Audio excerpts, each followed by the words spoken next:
The Lagos heat felt heavy, even inside the chilled heights of the Victoria Island penthouse.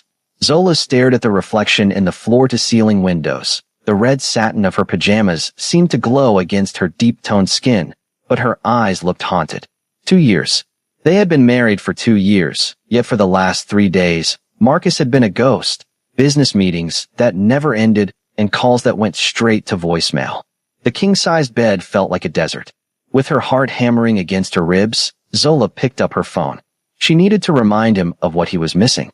She needed to feel like a wife again, not a systems analyst buried in data. Her thumbs flew across the screen, the words searing. Baby, I'm dripping wet. I'm waiting in the red silk you love. Come home and claim what's yours. She didn't let herself overthink it. She hit send. The little blue bubble pulsed once, then vanished into the digital ether. Zola let out a breath she'd been holding, tucking her long wavy hair behind her ear as she waited for the typing. Bubbles to appear. Outside, the city lights of Lagos flickered, oblivious to the fact that her world was about to tilt on its axis. 7,000 miles away in Seoul, South Korea. The air was crisp and smelled of rain and expensive tobacco. Shin Jae-ha stood on his balcony overlooking the neon-drenched Han River. His white shirt was unbuttoned to the waist, the fabric catching on the intricate floral tattoos that crawled up his muscular chest. A permanent map of his rise to Dragon Head of the Beko Syndicate. His life was a series of cold calculations, shipments, and blood. There was no room for accidents. His phone buzzed on the obsidian desk behind him. A notification light blinked, an international code. Plus 234. Lagos. Jae-ha reached back, intending to silence the device. He dealt with politicians and arms dealers, not unknown numbers from West Africa. But a flicker of curiosity stayed his hand. He picked it up, his thumb sliding across the screen. As he read the words intended for a failing husband, a slow, dangerous smirk pulled at the corner of his mouth. It had been 5 years since anything had truly surprised him. Dripping wet, he murmured to the empty, cold Seoul skyline. Well, little siren, you have my attention. The silence in the Victoria Island penthouse was a heavy, physical thing, louder than the tropical rain drumming against the floor-to-ceiling glass. Zola stood in the center of the living room, surrounded by the cold luxury Marcus insisted on, white marble, Italian leather, and obsidian accents that felt like they were staring at her with judgment. As a systems analyst, Zola lived for patterns and logic, but there was no logic left in a 2-year marriage that had turned into a ghost story. It had been 3 days since she'd seen him. No calls, just a terse staying late at the office, text that felt like a slap. She looked at the sprawling view of Lagos, a sea of flickering lights and dark, churning water, and felt utterly invisible. She was a woman who could dismantle a high-level mainframe in minutes, yet she couldn't find a code to unlock her own husband's heart. The red satin of her pajamas felt like a costume, a desperate attempt to play a role she was rapidly losing. Her skin, deep and lustrous under the dim chandelier light, felt cold despite the humid Lagos heat. She picked up her phone, the screen glowing like a small, digital sun in the darkened room. Her fingers trembled as she stared at Marcus's contact name. Fix it, a voice whispered in her head. Remind him that you're still here. Remind him what he's throwing away.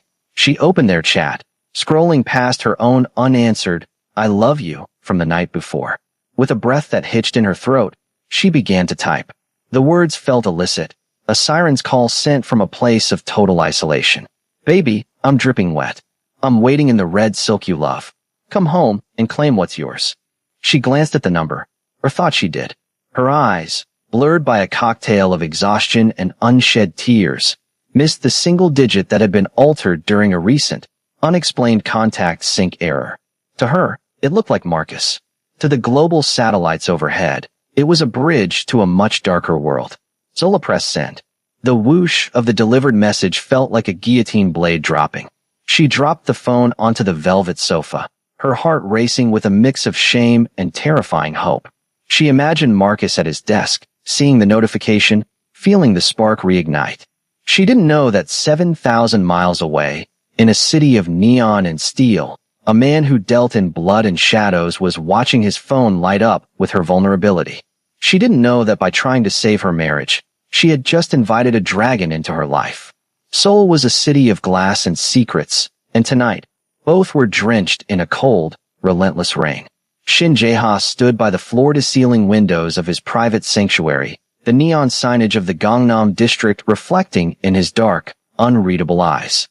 His white dress shirt was unbuttoned halfway down his chest, revealing the intricate, ink-black floral tattoos that bloomed across his muscular torso, a permanent, beautiful warning of his status as the dragon head of the Baekho Syndicate.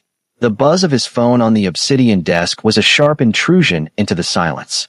Jae-ha didn't expect messages at 3 a.m. unless a shipment had been seized or a rival was dead. When he saw the plus 234 country code, his brow arched in silent curiosity. Then, he read the words. "Baby, I'm dripping wet. I'm waiting in the red silk you love. Come home and claim what's yours." A low, gravelly chuckle escaped his throat, a sound that rarely graced the halls of his compound. It was absurd. It was audacious. In his world, a single mistake usually resulted in a shallow grave. But this was a different kind of error entirely. He sat at his terminal, his long, scarred fingers dancing over a specialized keyboard with the grace of a pianist. He didn't just rule with muscle. He ruled with data. Within minutes, the dragon head had bypassed 3 layers of international firewalls. The number belonged to a Zola Benjamin in Lagos, Nigeria, a systems analyst with a record of brilliance that rivaled his own tech teams. But as he dug deeper into the digital footprint of her household, his amusement curdled into a cold, predatory interest. He pulled up a hidden subdirectory linked to her husband, Marcus. The man wasn't a businessman. He was a ghost, a high-level operative for the Viper Tong, Jae-ha's most vicious rivals. The realization hit with the force of a physical blow. Marcus hadn't married Zola for love. He was using her high-level access to the Incheon port's digital infrastructure to facilitate a catastrophic cyber hijack. Jae-ha leaned back, the blue light of the monitor illuminating the sharp angles of his face and the dangerous smirk playing on his lips. The woman in the red silk was a lamb being led to the slaughter by a man who didn't deserve her. She had reached out for intimacy, but she had accidentally summoned a dragon. "Wrong number, little bird," Jae-ha whispered into the empty, cold soul night. "But you just found the only man who can help you kill a viper." The Lagos rain had slowed to a rhythmic tap, but the storm inside the penthouse was only beginning. Zola's phone didn't chime with Marcus's familiar tone. Instead, a low, vibrating hum resonated through the marble nightstand. An encrypted file appeared from the same unknown international number. "Open your eyes, systems analyst," the accompanying text read. "The man you love is a fiction." Her professional instincts overrode her heartbreak. She dragged her laptop onto the bed, her fingers flying across the keys to decrypt the incoming black box file.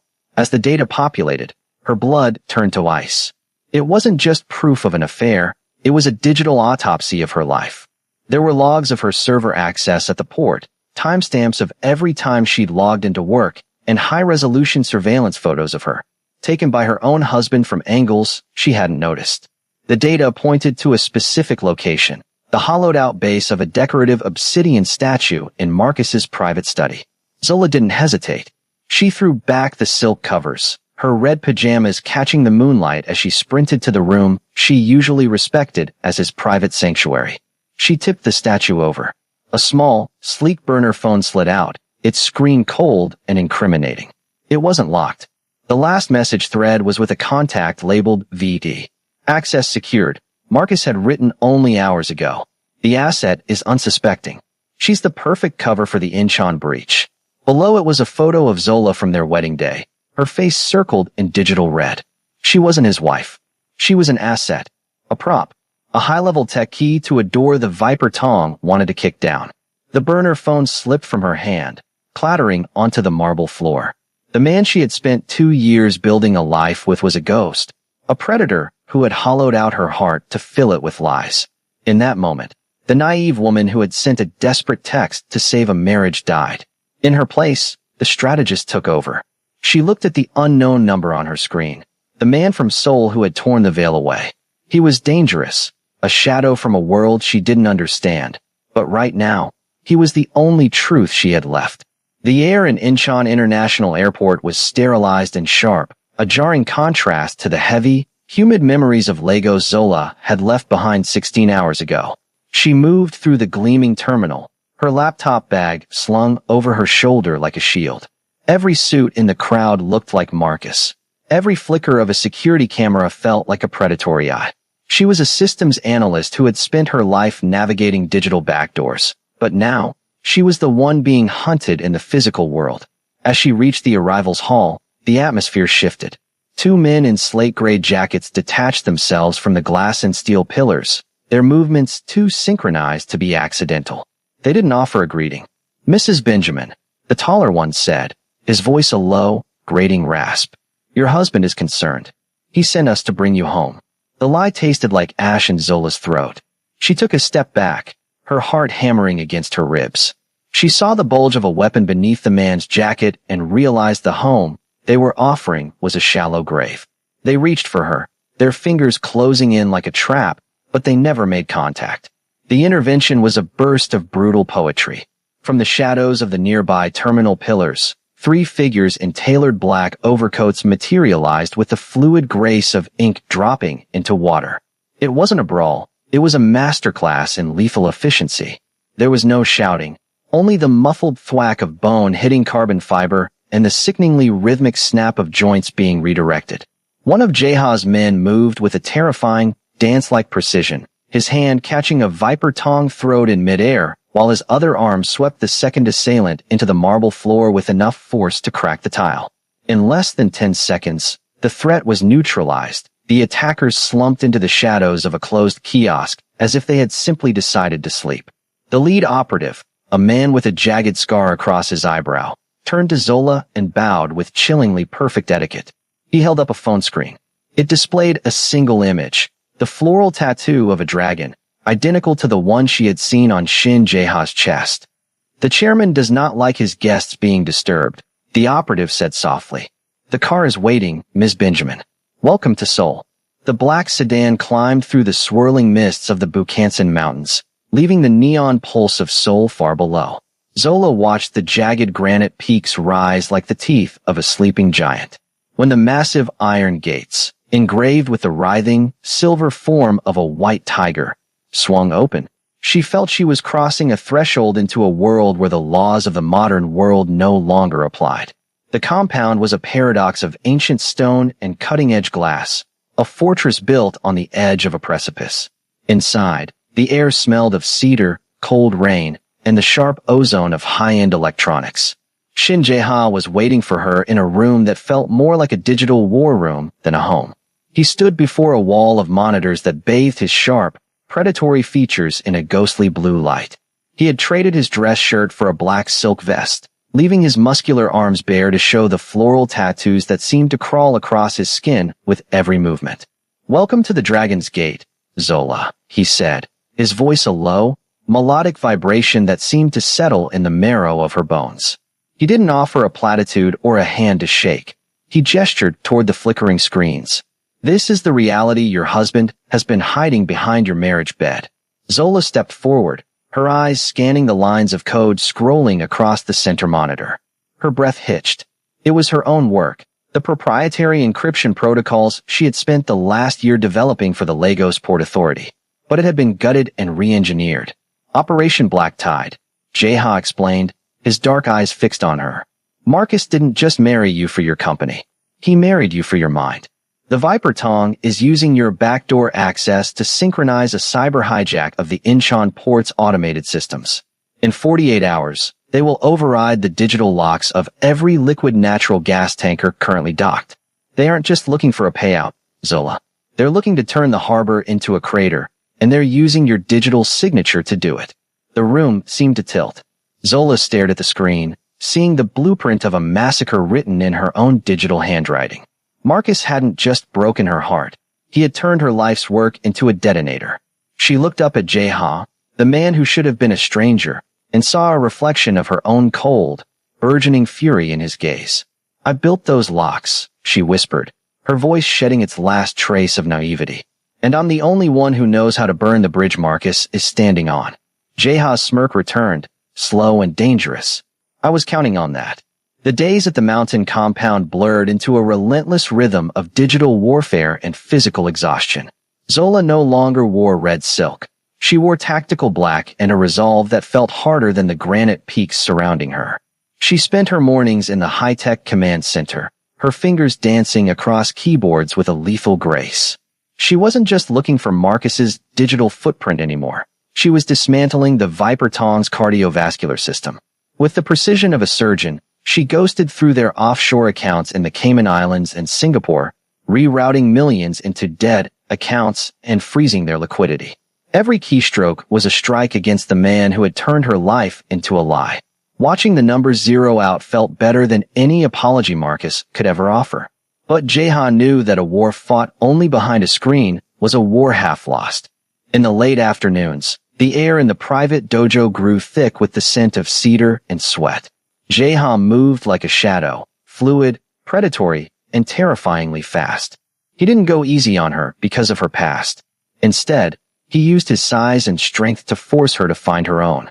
"The world doesn't care about your heartbreak, Zola," he rasped, his chest pressed against her back as he corrected her stance, his tattooed arms wrapping around hers to guide a strike.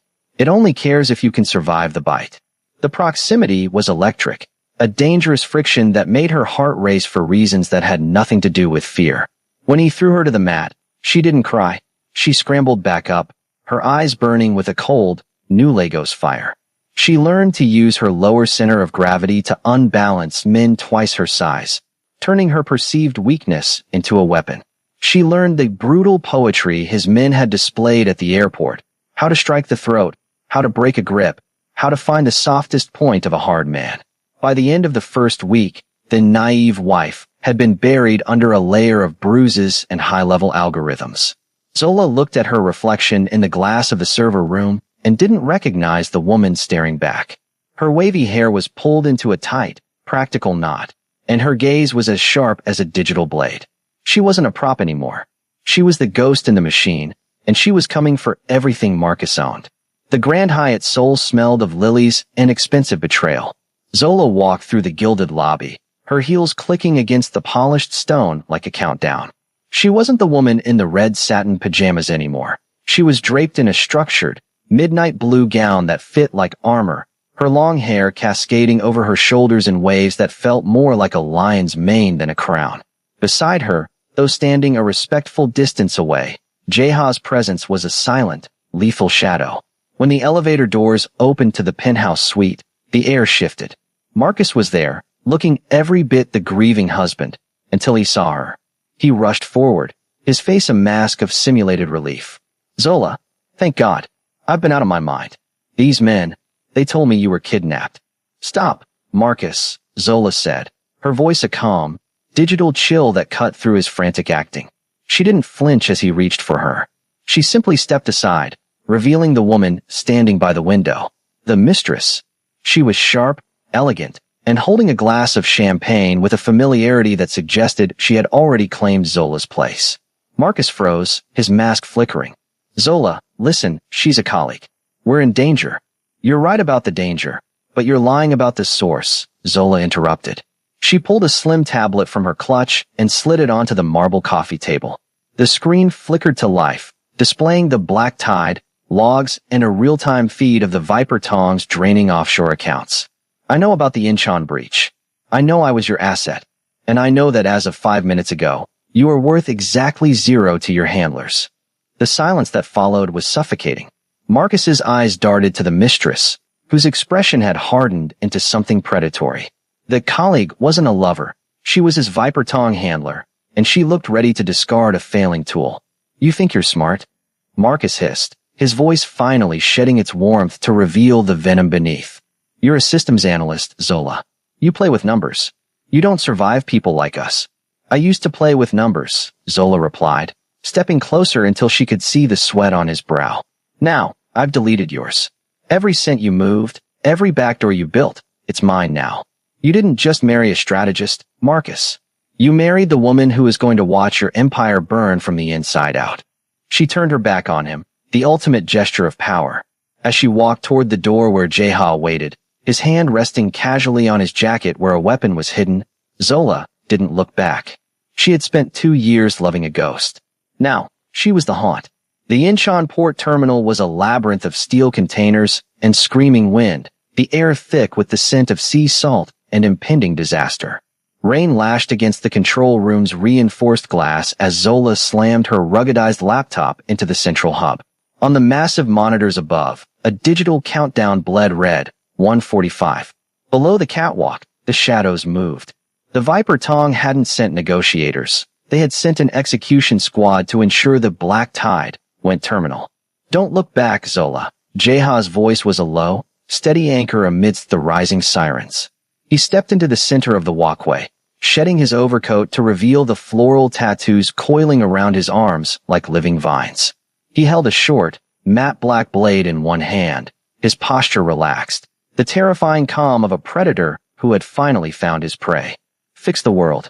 I'll handle the monsters. Zola's fingers blurred across the keys. The code was a nightmare version of her own design, a distorted mirror of her brilliance. Marcus had layered the encryption in cycles of 3, a petty homage to their anniversary dates. It was a psychological trap, designed to make her flinch. But Zola didn't flinch. She saw the logic, the gaps, and the arrogance in his syntax. Below her, the first wave of attackers hit. The sound was a rhythmic, sickening percussion, the crack of bone, the heavy thud of bodies hitting the grated floor, and the metallic ring of steel on steel. Jeha moved with a lethal, terrifying grace, a whirlwind of black silk and silver light. He was the dragon head, in its truest form, a shield of violence standing between Zola and the abyss. 042. Almost there, Zola hissed, her eyes reflecting the scrolling green lines of the kill switch. She bypassed the final firewall, her fingers striking the enter key with the force of a gavel. Access denied. Marcus, she whispered. The countdown froze at 3 seconds. Across the harbor, the groaning hydraulic locks of the massive LNG tankers shuddered and held. The digital bridge Marcus had built collapsed into a pile of corrupted data. Silence fell over the terminal, broken only by the heavy breathing of the 2 people left standing. Jeha climbed the stairs to the catwalk, his shirt torn and his knuckles stained, but his eyes were fixed solely on her. He didn't look at the screens. He looked at the woman who had just saved the city. Zola stood up, her laptop closing with a definitive snap. She wasn't the asset or the siren anymore. She was the architect of her own salvation. The Seoul skyline was a tapestry of electric blue and violet, a stark, beautiful contrast to the humid shadows of the Lagos penthouse Zola had left behind. She stood on the helipad of the Baekho Tower, the wind whipping her hair around a face that no longer carried the weight of heartbreak. The divorce from Marcus was a legal formality now. The real separation had happened the moment she chose her own brilliance over his lies. Beside her, Shin Jae-ha leaned against the railing, his white shirt unbuttoned at the collar, the dragon tattoos on his neck catching the neon moonlight. He wasn't her protector anymore. He was her equal.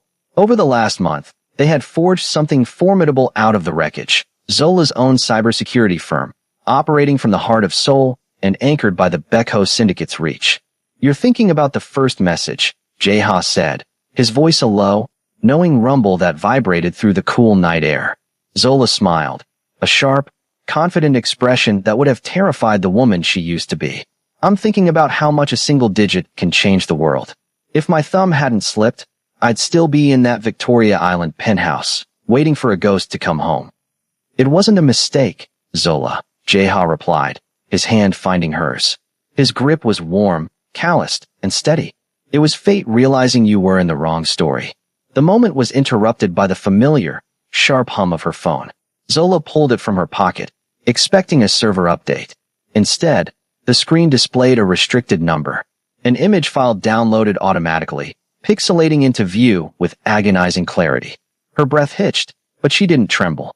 It was a high-resolution surveillance photo of her and Jae-ha on this very balcony, taken from a neighboring skyscraper. A digital red circle was drawn around their joined hands. Below the image, a single line of text appeared. The dragon has a new heart. The viper has 1,000 tails. We're waiting for you in Tokyo. Zola didn't flinch. She didn't look for cover. She simply looked at Jae-ha, whose eyes had already turned into shards of cold, predatory flint. The war hadn't ended at the Incheon terminal. It had merely gone global. Marcus had been a pawn, and the true players were finally stepping out of the shadows. Tokyo? Jae-ha asked, his thumb grazing her knuckles as he looked toward the horizon. Zola tapped a command on her phone, already deploying a recursive trace on the sender's signal. "Prep the jet, Jeha," she said, her voice echoing with the soul-deep power of a woman who had finally found her match. "We have a legacy to build,